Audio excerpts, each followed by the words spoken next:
Welcome back. I'm Kim Bailey. She's Juliana Osborne. This is Inside Exec. Today we're going to talk about a topic that was brought to us as a result of a passing comment that was made in one of the other podcasts about social media policy. And I think in that podcast we talked about how important it was to have one, and that I had been working on a draft one for an organisation, and how overwhelmed I was by all of the different versions that I found in doing my research. Today, when we talk about social media policy, so social media that we're referring to is not just Facebook. It is any forum where people can comment or interact with you as an organisation. It's platforms like Reddit, like LinkedIn, Instagram, Pinterest, the areas where you as an organisation are represented because you feel that it's important to be represented. And then we look at what's the policy around that representation. The two questions that were forwarded on to us was, what should the policy contain, and how do you choose someone to manage it, to manage the interactions that are happening on those platforms? So first of all, if I can talk about whether you need one or not, I think that is reflected in the fact that if you've got a presence on any of these platforms, then you need some way of managing it. You know, it can't just be, our IT people told us that we need to have a presence there. Well, it was a bit like when websites were first introduced. I remember that time, even though it's some long years ago now.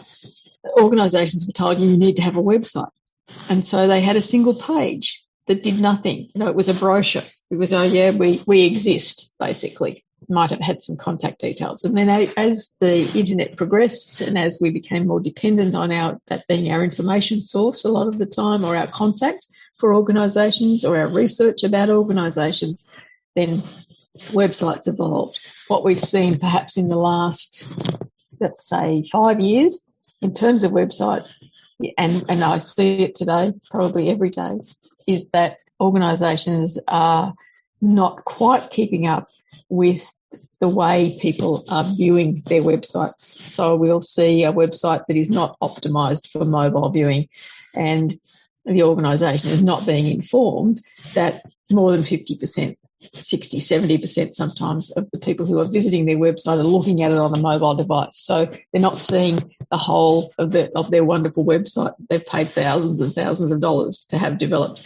or they're seeing bits and pieces of information, or it doesn't engage people the same way, doesn't give them the same impression of the organisation that a lovely, very expensive website might. It's a constantly changing and evolving arena, and so organisations need to be aware of it. And I'm sure that you would have a policy in your organisation somewhere that covers electronic media. So it's about what your image is, what your presentation is, what information is given out on those sorts of platforms.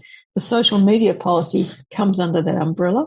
Whether you have an individual one or not is entirely up to you. But my feeling is, if you have a presence for your organisation on any of these platforms, you need a social media policy, because the interaction that happens on those is much faster, much more immediate, and can be far more damaging to the organisation's reputation than a website not working.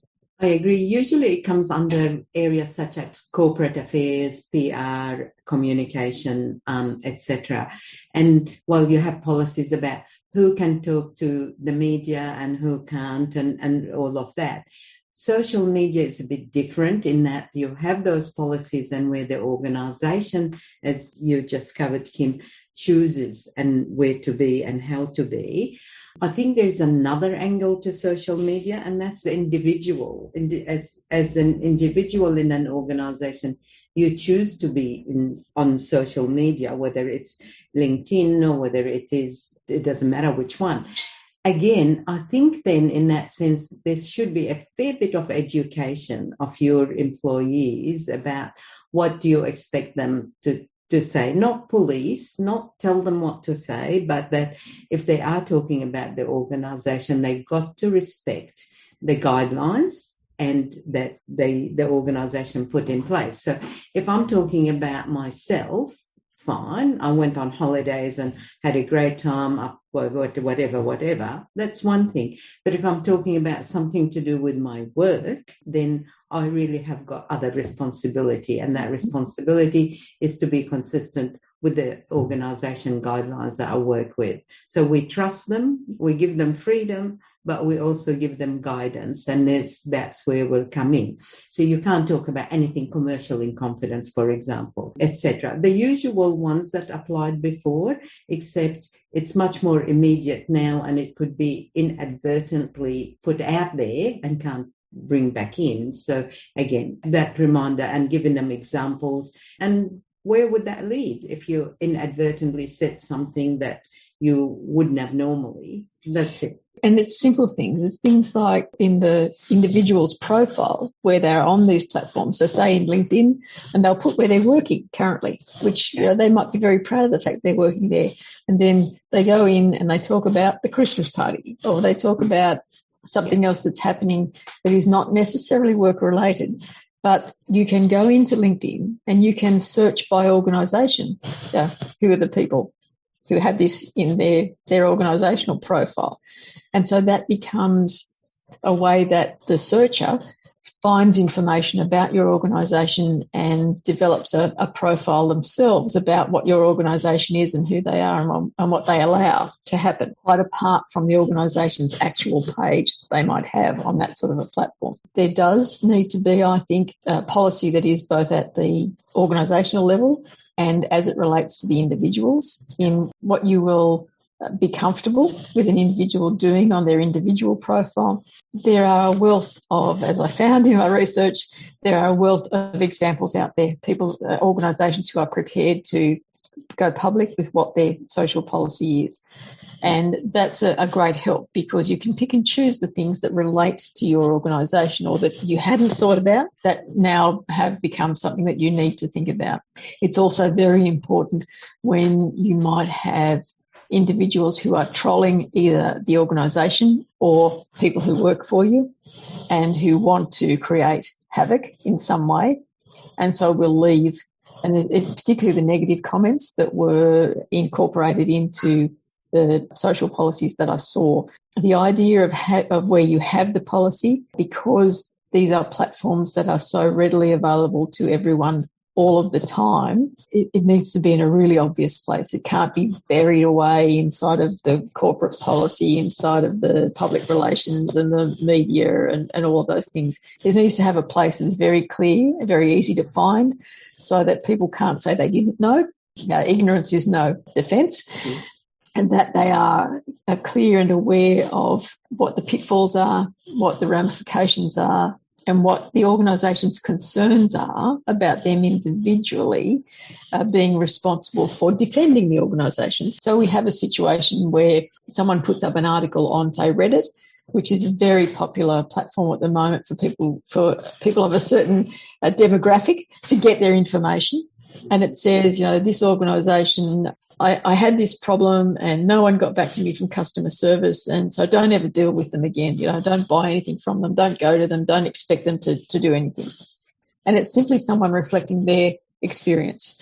So you get, because they've tagged the organisation, you get someone who works for you who's very proud of the organisation, very happy of the way you work and can't understand why this happened. And they have an immediate personal reaction because it is an affront to them that their wonderful organisation has been criticised, and so they want to defend you, which is a wonderful thing. How fortunate are you as an organisation to have people who are ready to stand up for you in a public arena and say that's not the case, can't understand it. But what they say and how they say it needs to be measured in organisational terms. Yes, you appreciate that they want to do it, but there's a way to do it, or there's someone who will address it from the organisation. That then leads us down to the path of how do you choose someone who's going to respond to that? Because you've got to have someone who's across all of these platforms all the time, looking for whenever you're mentioned all of the time. It's not just looking at your particular presence, but any time that your organisation is mentioned, so that they can address any issues that happen. and they have to be addressed in a certain way so that it just doesn't recreate the fire that's beginning to burn about what's happening. And I guess the best example of that I've seen most recently is from the Rural Fire Service in New South Wales back at the beginning of 2020 when we were going through a horrendous season of fires. And they had, I would have thought, a team of people who were responding to comments and all sorts of mentions about what was happening, fires locally, the communication, all those sorts of things. And they were very measured. It was a conversation. So they obviously looked at the comment, and rather than react knowing all of the other things that were happening around them, they had a conversation with that person. And I didn't see anything in that time that escalated beyond the conversation of, look, I'm sorry that this has happened to you. We can't get to that issue at the moment. These are the things that you could try. Just having a conversation rather than taking a stand and having a confrontation. They had the conversation. Perfect. So, yes, I think that if you've got a presence or your employees or your people mentioning your organisation as part of their presence on any of the platforms, that you should have a policy of some description. As I said, there's a wealth of publicly available ones out there that you can pick and choose, and that will tell you what it should contain in terms of your organisation. As with all policies, it's something that you need to review and review and review, because platforms change and personnel change, so that you mightn't have the same people looking at things that you did in the past. You really do have to find a team of people who are looking at it and rotate it through them, because it's a mind-numbing exercise to have to answer all of these things continuously. So you've got to have someone who's comfortable with those platforms, and that wouldn't be me in any organisation, because I don't like any of them, but that's just an aside.